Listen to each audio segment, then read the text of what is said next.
Merhaba arkadaşlar, yeni bir videoyla yeniden karşınızdayım. PPF video serisine bir video daha eklemek üzere bu videoyu çekiyoruz. Bu videomuzun konusu PPF öncesi pasta cila işlemi. Hazırsanız hemen başlayalım.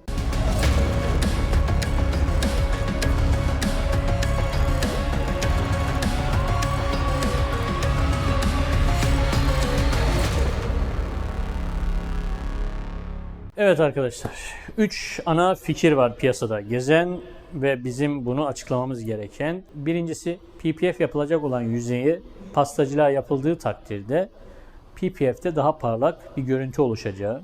Bu tamamen yanlış arkadaşlar. Çünkü parlaklık en üst tabakaya ışığın vurup yansımasıyla alakalı bir şeydir. Onun altındaki tabakanın parlaklığı hiçbir şekilde o parlaklığa etki etmez. Yani yüzeydeki parlaklığa etki etmez. Bahsedilen şey belki derinliktir ama bu farklı bir şeydir. Peki bunu tamam teori olarak söyledik ama şimdi bir de pratik olarak bunu size ispat edelim. Görmüş olduğunuz görselde iki tane film şeridi çektik. Bir taraf parlak, bir taraf mat siyah. Şimdi önce parlak siyah folyoyu ölçtük. Ondan sonra mat siyah folyoyu ölçtük ve görüyorsunuz ki matın değerleri çok düşük. Şimdi folyoyu PPF'i yüzeye yapıştırdık, aplike ettik. Şimdi bir de aynı yerden üzerinde PPF olan yüzeyi ölçelim. Gördüğünüz gibi PPF'in parlaklığı altındaki mat da olsa, parlak da olsa değişmiyor. Evet, bunu da pratik olarak ispatladığımıza göre demek ki neymiş? Parlaklık artmıyormuş. Yani alttaki yüzey parlak olsun veya olmasın, bizim parlaklık algımız PPF'in top coat dediğimiz en üstteki tabakasındaki parlaklık. Bunu da böylelikle cevaplamış olalım.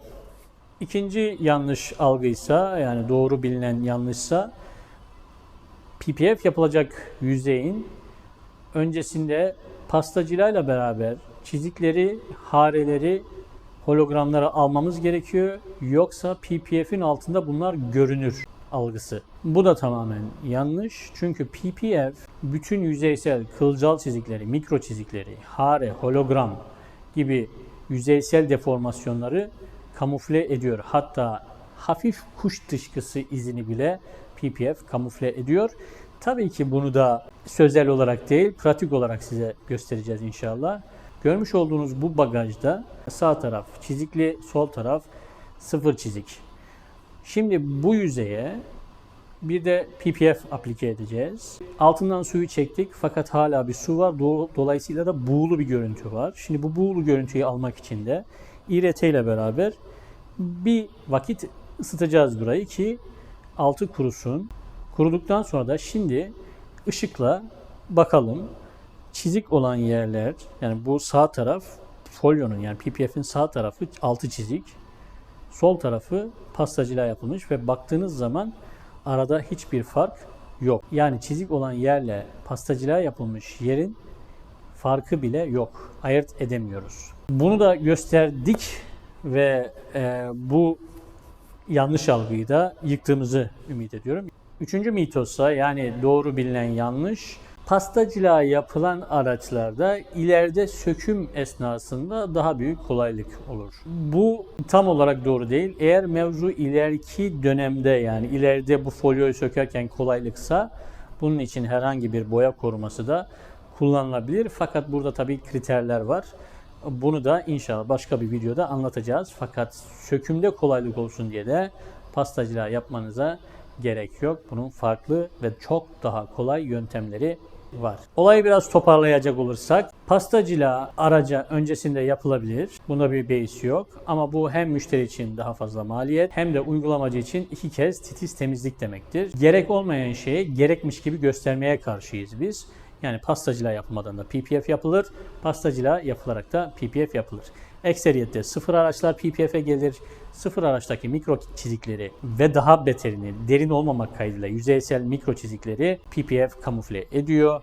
Bu sebepten dolayı çiziklerden dolayı bile pastacılığa yapılmasına gerek yok. Bu konuda müşteri genel anlamda araştırır eder ve ChatGPT diye bir şeye sorar. ChatGPT'yi biz de sorduk. ChatGPT bize de PPF öncesi pastacılığının şart olduğunu söyledi. Biz ChatGPT'yi ikna ettik. Yani en sonunda evet siz sahadasınız ve daha çok bilgi sahibisiniz. Bu yüzden dediğiniz doğru dedi bize. Ama müşteri bu algıyla beraber gezip bu sefer uygulamacıya siz pastacılığa yapıyor musunuz diye soruyor. Yapmıyoruz diyeni bir kategoriye sokuyor. Yani işi bilmeyen kategorisine sokuyor ki bu da yanlış.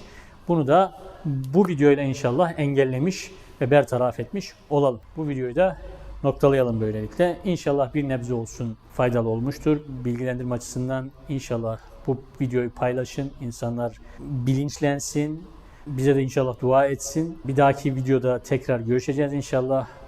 Unutmadan bu videoyu beğendiyseniz beğenin lütfen. Abone değilseniz abone olun. Bildirimleri açın ki bir dahaki videodan haberdar olun. O vakte kadar kendinize çok iyi bakın. Hoşça kalın arkadaşlar.